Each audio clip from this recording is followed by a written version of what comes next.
dahulu, saya Adinda Putri Utami dengan NPM 1910111197. Saya Alveria Sultan Putri dengan NPM belakang 1974. Saya Aurelia Solo Adin dengan NPM belakang 991. Saya Zumbato Anissa dengan NPM akhir 1984. Saya Katia dengan NPM belakang 2009.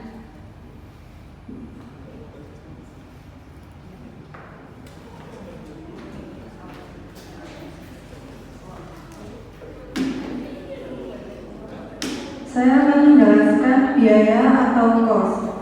Pengertian biaya tidak dapat dipisahkan dengan pengertian cost dan aset dan juga rugi.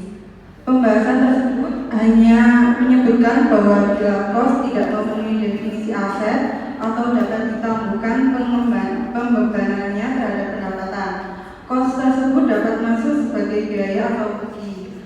Dalam SFAC nomor 6, FASB mendefinisi biaya dan rugi, yaitu biaya adalah arus keluar atau penggunaan aset lainnya atau timbulnya kewajiban atau kombinasi keduanya dari pengiriman atau produksi barang, pemberian jasa atau pengangkutan kegiatan lain yang merupakan operasi utama atau pusat entitas yang sedang berlangsung. Kalau kewajiban merupakan bayaran cermin aset, definisi biaya oleh FASB di atas merupakan lawan atau kebalikan dari definisi pendapatan. Pendapatan arahnya masuk, sedangkan biaya arahnya keluar ke satuan usaha. APB juga mendefinisi biaya sebagai kebalikan pendapatan, ialah pendapatan atau bruto aset atau kenaikan bruto kewajiban diakui dan diukur sesuai dengan prinsip akuntansi yang berlaku umum yang dihasilkan dari jenis aktivitas yang diarahkan pada laba suatu perusahaan yang dapat mengubah ekuitas pemilik.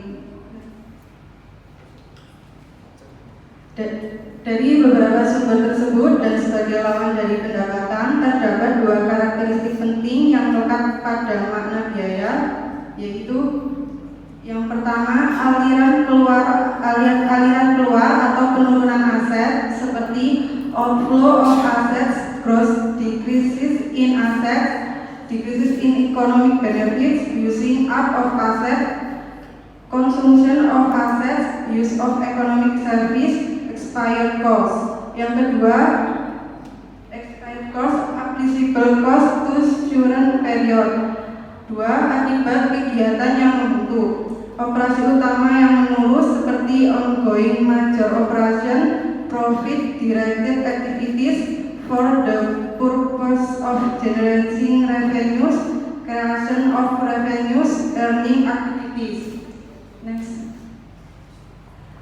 Selain dua karakteristik tersebut, terdapat karakteristik lain yang bersifat sebagai konsekuensi, pendukung atau penjelas. Karakteristik utama dan pendukung yaitu yang pertama penurunan aset, yang kedua operasi utama yang menerus, yang ketiga kenaikan kewajiban, yang keempat penurunan ekuitas, dan yang kelima aliran bisnis atau moneter.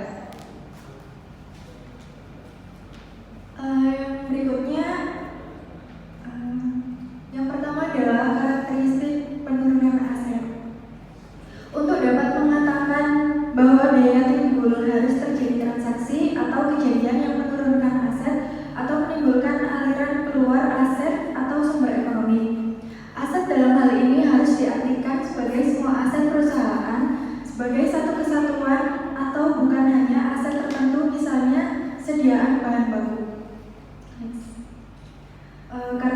Karakteristik yang kedua yaitu operasi utama yang menerus. Tidak semua penurunan atau konsumsi aset membentuk biaya. Agar menjadi biaya konsumsi tersebut harus berkaitan dengan kegiatan utama atau sentral kesatuan usaha. Yang dimaksud dengan kegiatan utama adalah kegiatan penciptaan pendapatan atau laba yang direpresentasi dalam kegiatan memproduksi atau mengirim barang atau menyerahkan atau melaksanakan jasa. Karena dianggap bahwa perusahaan ingin mendapatkan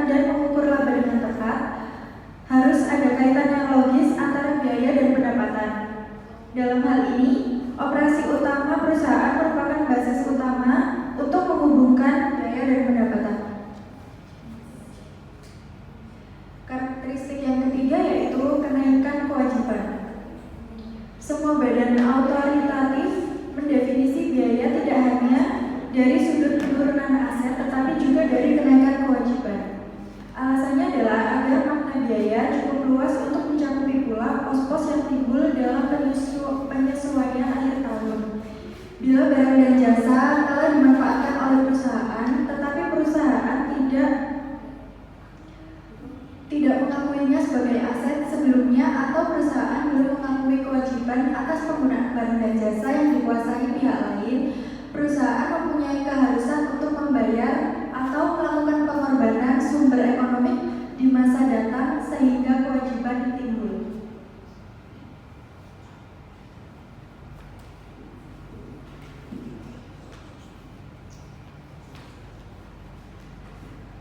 Selanjutnya yaitu penurunan ekuitas. Pada definisi APB dan IAI secara eksplisit menyebutkan bahwa penurunan aset akhirnya akan mengubah ekuitas atau menurunkan ekuitas. Pendefinian ini sebenarnya menegaskan bahwa akuntansi mengandung konsep kesatuan usaha sehingga ekuitas secara konseptual adalah hutang perusahaan kepada pemilik. Oleh karena itu, turunnya aset sebagai biaya harus mengakibatkan turunnya ekuitas. Bila ekuitas tidak terpengaruh, jelas turunnya aset bukan merupakan biaya. Selanjutnya yaitu analisis fisis atau moneter. Biaya timbul dari penyerahan atau produksi barang atau dari pelaksanaan jasa memberikan isyarat bahwa FASB memaknai biaya atau penurunan aset sebagai kejadian fisis. Bila aset diganti dengan barang dan jasa, aliran tersebut jelas menunjukkan aliran fisis. Secara sistematik, biaya seharusnya didefinisikan sebagai perubahan atau penurunan nilai sehingga timbulnya biaya harus merupakan kejadian moneter. Biaya merupakan kejadian moneter yaitu perubahan nilai aset, kewajiban atau ekuitas. Next. Selanjutnya yaitu rugi. Secara konseptual atau esensial, karakteristik biaya tidak berbeda dengan rugi. APB memandang pembedaan antara biaya dan rugi semata-mata bertujuan untuk pengungkapan sebagaimana pembedaan antara pendapatan dan untung. Untuk disebut rugi, kejadian yang menimbulkan harus periferal atau insidental atau di luar kendali manajemen. Pengertian rugi yang dikemukakan FASB masih bersifat agak teknis dan memfokuskan pengertian biaya hanya untuk penurunan aset yang berkaitan dengan operasi utama atau sentral.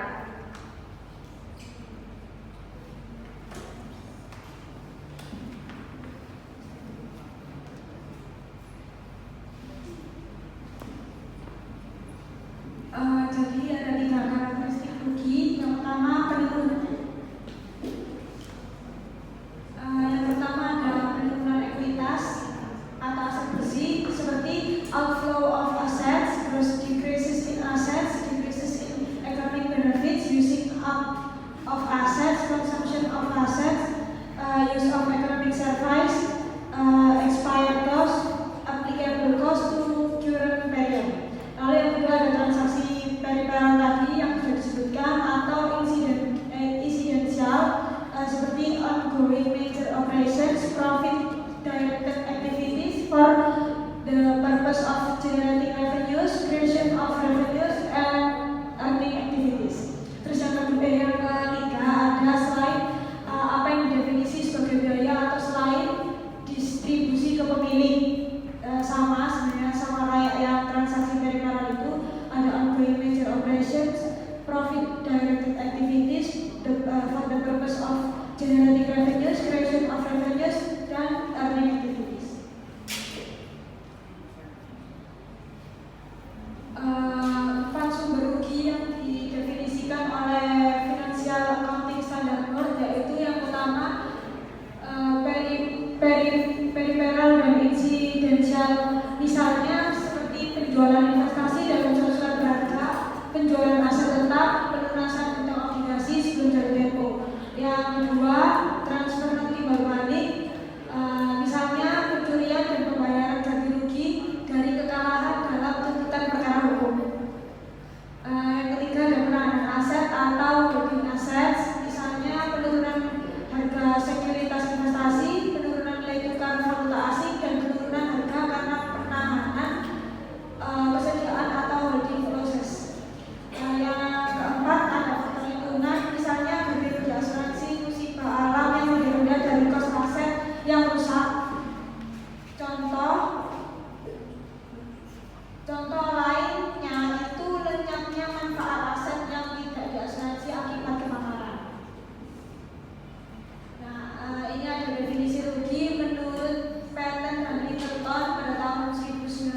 Jadi beliau mendefinisi rugi sebagai hal yang berbeda dengan biaya yang merupakan penyerapan atau pengorbanan kos tanpa suatu kompensasi atau kembalian atau yang bisa disebut dengan return.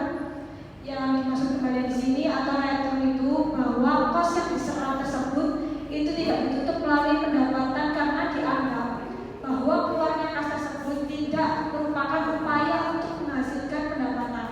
Masalah paling sulit berkenaan dengan rugi tersebut adalah menentukan kriteria rugi dalam hubungannya dengan konsep operasi dalam arti yang luas. Kos yang telah dikorbankan tetapi tidak ada imbalan barang atau jasa yang diterima atau tidak dapat dihubungkan dengan pendapatan itu tidak dapat dianggap sebagai rugi begitu saja. Mungkin dari kondisi lingkungan tertentu kos tersebut itu dapat dianggap rugi, tetapi tidaklah demikian kalau dipandang dari sudut kondisi perusahaan dalam lingkungan ekonomi dan sosial yang lain tempat perusahaan tersebut beroperasi. Misalnya sumbangan untuk palang merah tidak memberi kontribusi secara teknis terhadap produksi, tapi kalau pengeluaran tersebut memang benar-benar diperlukan dalam sistem lingkungan yang ada, maka sumbangan tersebut lebih merupakan biaya operasi daripada sebagai rugi.